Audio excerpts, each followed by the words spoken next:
bersama dengan The Way Channel di pemrograman web dinamis menggunakan ASP.NET dengan C# ya. Oke, kali ini kita akan masuk ke materi untuk pembuatan form interaktif. Oke,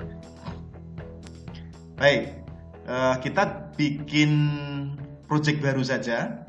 Kita file new project. Ya.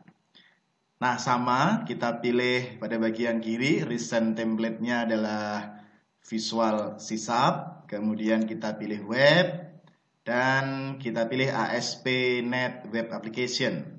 Oke. Nama kita beri nama latihan 2 karena tadi sudah latihan 1 ya filenya.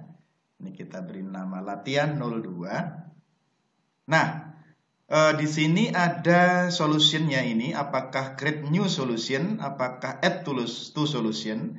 Kalau kita create new solution, berarti kita membuat solusi baru, solution baru. Tapi kalau kita add to solution, berarti kita akan menggabungkan project latihan 2 ini ke dalam solution latihan 1 yang sudah kita buat sebelumnya. Tapi kali ini kita pilih create new solution saja ya. Jadi untuk mempermudah biar filenya berbeda dengan file latihan 1 yang sudah kita buat sebelumnya. Oke. Location-nya kita pilih yang pada folder di mana kita ingin meletakkan latihan kita. Kita oke saja kalau sudah. Nah, sekarang kita masuk pada tampilan project baru ya, solution baru, project baru. Nah, seperti tadi kita bisa meletakkan coding-codingnya di dalam body ya, di antara div gitu. Nah, kita beri saja judul satu buah form, misalnya kita buat H1 form apa misalnya, form data mahasiswa misalnya ya. Kita akan membuat satu form dengan nama form data mahasiswa. Kemudian kita buat line baru atau garis baru. Oke. Kemudian kita bisa membuat form di bawahnya. Nah, form-formnya mau diisi apa? Nah, di sebelah kiri itu sudah ada button-button atau objek-objek yang bisa kita ambil untuk ditampilkan pada form kita.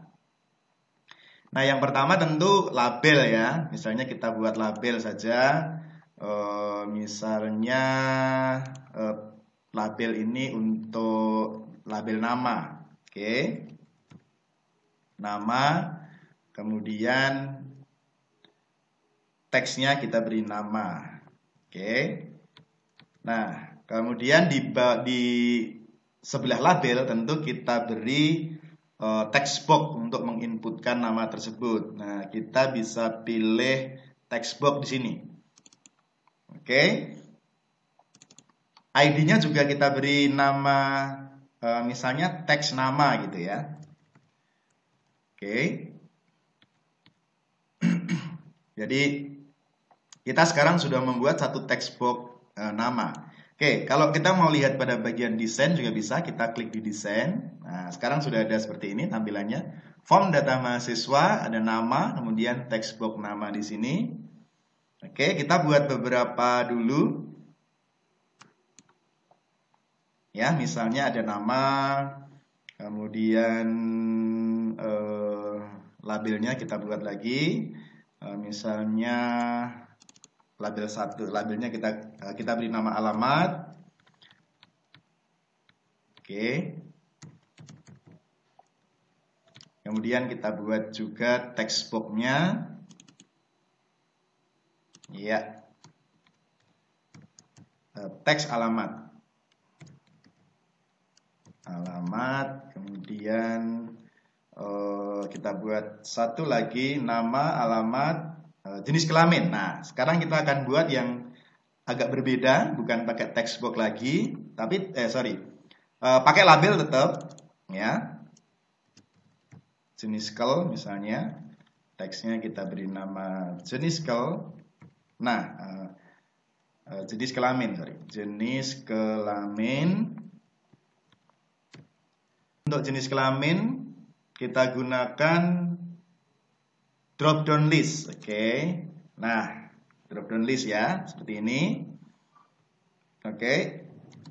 Kita kasih BR di sini, ya. Oke. Kemudian kita tambahkan sekalian satu tombol. Nah, kita bisa gunakan button di sini. Oke. Ya. Satu tombol misalkan untuk simpan, tombol simpan misalnya. Oke, kemudian biasanya kita buat satu tombol lagi untuk reset ya. Nah, tombol reset itu fungsinya apapun yang kita tuliskan pada form nanti akan di-clear atau dibersihkan, artinya dibatalkan untuk input. Nah, itu kita bisa menggunakan pada bagian bawah itu ada HTML, ada tab HTML. Nah, di situ ada input reset. Nah, kita bisa buat dengan input reset ini, oke. Iya. Nah, kita sudah buat tombol sekarang, ya. Nah, kita bisa lihat hasilnya pada kolom pada tab desain. Nah, sudah seperti ini. Ya, nama, alamat, jenis kelamin. Oke. Nah, akan tetapi teman-teman, ini tampilannya jelek sekali ya. Sebenarnya kita bisa aja langsung enter di sini, misalnya kita buat seperti ini. Tetapi tampilannya tidak bagus. Anda masih ingat ketika di belajar HTML bagaimana mengatur tampilan form? Kira-kira menggunakan apa?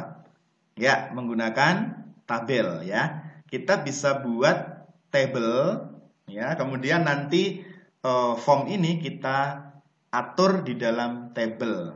Oke, bisa kan? Nah, cara membuat table gimana?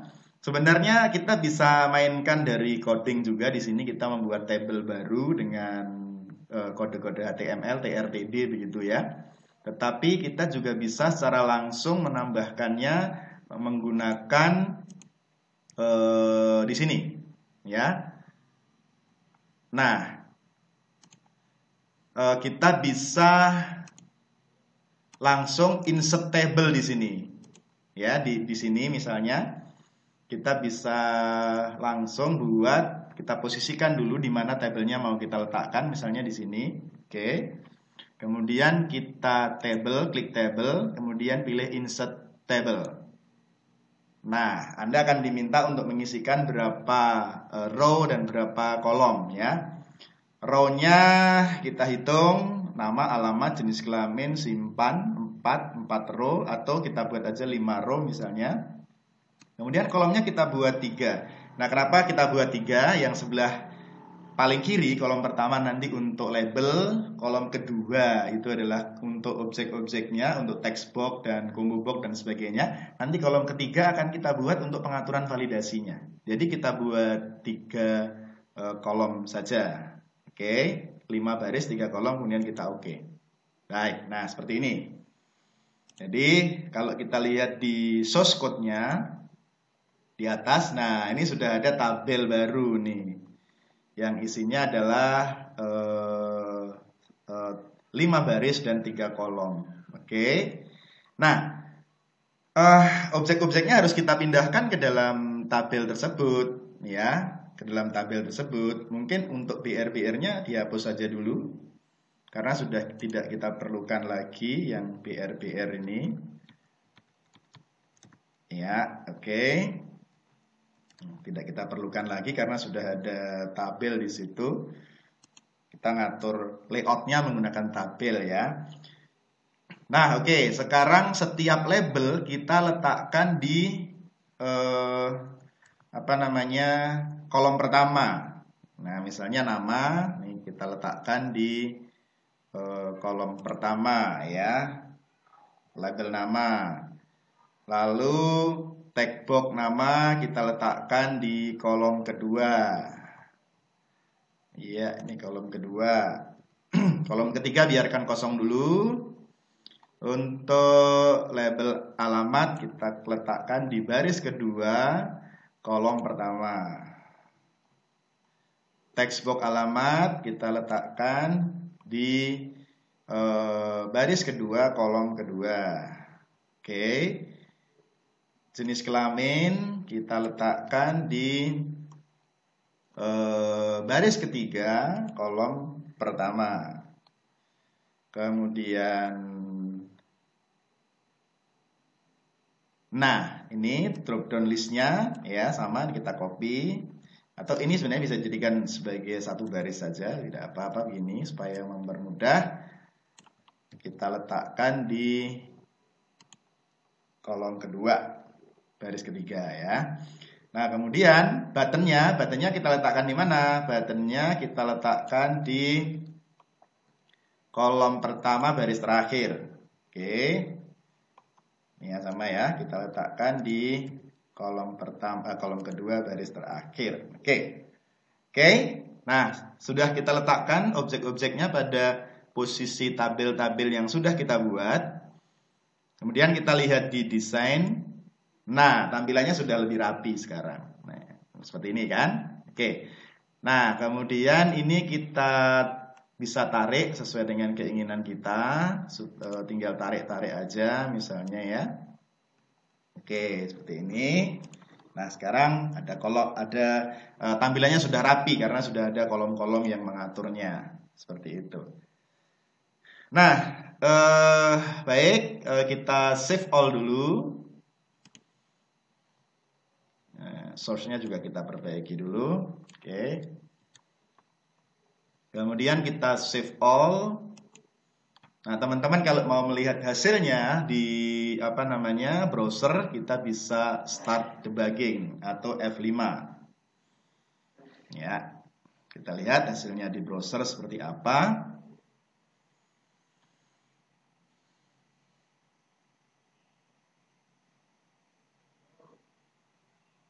Memang agak lama sedikit seperti yang sudah saya sampaikan sebelumnya karena .NET Framework ini cukup membutuhkan memori yang besar ya.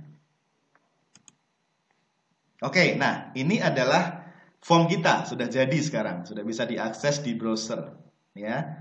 Nama, alamat, jenis kelamin, ada simpan, ada reset. Nah, untuk jenis kelamin belum ada isinya karena memang belum kita isi ya. Oke, kita mungkin bisa close dulu. Ini kita tutup lagi. Kemudian kita stop debugging supaya kembali pada tampilan desain normalnya. Oke. Nah, seperti ini. Nah, tadi kita mau mengisi bagian jenis kelamin ya. Kita bisa lewat ini sebenarnya untuk mempermudah, kita bisa lewat desain. Nah, kita lihat jenis kelamin ini kan unbound seperti ini ya. Nah, di sebelah kanan ini ada panah kanan kecil. Kita dekati dengan mouse, dia akan muncul. Nah, seperti ini. Lalu kita bisa edit item. Nah, seperti ini ya. Edit item seperti ini. Nah, kalau kita mau menambahkan item di dalam jenis kelamin, maka kita bisa add. Ya, list item yang pertama. Tag-nya kita isi apa? Misalnya laki-laki. Oke, value-nya kita isi apa? Sama, laki-laki. Artinya ketika kita pilih laki-laki, maka value yang diambil adalah laki-laki. Nah, itu bisa berbeda sebenarnya antara tag dan value, tapi untuk mempermudah kita buat sama. Kemudian kita bisa add lagi, tag-nya kita isi perempuan. Nah, value-nya juga perempuan. Oke, berarti drop down listnya nanti akan berisi dua opsi, yaitu laki-laki dan perempuan, gitu ya. Kemudian bisa kita oke. Ya, sekarang kita bisa coba jalankan lagi. Coba kita start debugging. Kemudian kita lihat hasilnya. Nah, sudah ada sekarang seperti ini. Ya, sudah ada jenis kelaminnya laki-laki dan perempuan semacam ini. Oke, nah tadi bagian ini bisa diisi misalkan nama Teguh, alamat Salatiga. Ya, kalau kita reset, Nah, maka nanti tampilannya akan di-clear gitu ya. Sedangkan jenis kelamin ini defaultnya adalah laki-laki, tapi kita bisa memilih nanti ya. Seperti ini. Nah, ini kita sudah membuat tampilan awal dari form data mahasiswa. Kalau simpan belum kita isi memang, kalau simpan belum kita isi dengan perintah apapun gitu ya. Nah, teman-teman, kita stop debugging dulu. Oke. Kita juga bisa mengisi yang lain-lain nanti. Misalkan kita bisa tambah satu lagi ya pada bagian ini. Coba kita masuk ke source lagi. Misalnya pada, nah ini masih ada kolom yang kosong kan. Kalau kita nanti mau menambah baris baru ya tinggal kita copy saja. Ini kita copy, Ctrl C, kita paste di bawahnya ya. Nanti desain kita sudah tambah baris baru kan nih seperti ini. Atau sebenarnya kita bisa juga langsung dari sini. Kita nah ini kita blok salah satu begini. Kemudian kita klik kanan, kita insert. Nah, insert row sebenarnya juga bisa, ya, sama aja. Nah, itulah yang mempermudah sehingga tidak selalu semuanya harus kita ketik seperti ketika kita membuat HTML dengan Notepad atau Sublime Text ya. Tapi kita bisa langsung mainkan objek-objek yang ada di bagian desain gitu. Langsung kita what you see is what you get. Jadi apa yang Anda lihat di sini bisa langsung Anda edit begitu. Oke, nah misalnya tadi kita mau menambahkan apa tadi? Misalnya di kolom yang di baris yang keempat kita mau menambahkan hobi misalnya ya, nah, bisa aja. Nah di sini berarti pada TD yang pertama, ya, baris yang pertama, nah, kita isi dengan tag lagi, mana label, sorry, kita isi dengan label. Nah, kita isi dengan ID-nya adalah hobi. Kemudian tag labelnya kita isi dengan hobi juga. Oke. Nah, pada kolom kedua kita isi dengan yang lain ini. Kalau tadi kita menggunakan drop down list, sekarang kita menggunakan checkbox list. Nah, karena hobi itu kan bisa banyak ya. Oke, kita bisa gunakan checkbox list. Ya. Nah, misalnya semacam ini.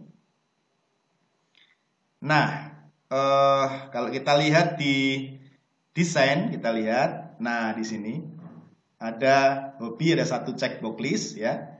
Checkbox list ini bisa kita klik di sebelah kanan, kita juga bisa edit item, ya misalnya kita add member, ya list item yang pertama misalnya hobinya renang, misalnya ya, nah value-nya juga renang, kita add lagi, yang kedua adalah goes misalnya, nah, value-nya juga goes, add lagi apa misalnya baca buku. Value-nya juga sama. Kita add lagi lain-lain. Misalkan hobinya, kalau hobinya tidak masuk dari kriteria-kriteria yang ada, maka kita bisa isikan lain-lain. Kemudian kita bisa oke. Nah, sudah jadi semacam ini. Ya, hobinya apa? Sudah tertulis di sini. Oke. Nah, ini kita bisa simpan, save all. Kemudian kita bisa coba jalankan lagi. Dengan start debugging, ya sudah muncul sekarang form kita ya, misalkan nama Bambang, alamat Salatiga, hobi, ada beberapa hobi misalkan. Kalau kita save, oke, tapi kalau kita reset dia juga akan hilang semua, kecuali jenis kelamin ini karena defaultnya adalah laki-laki.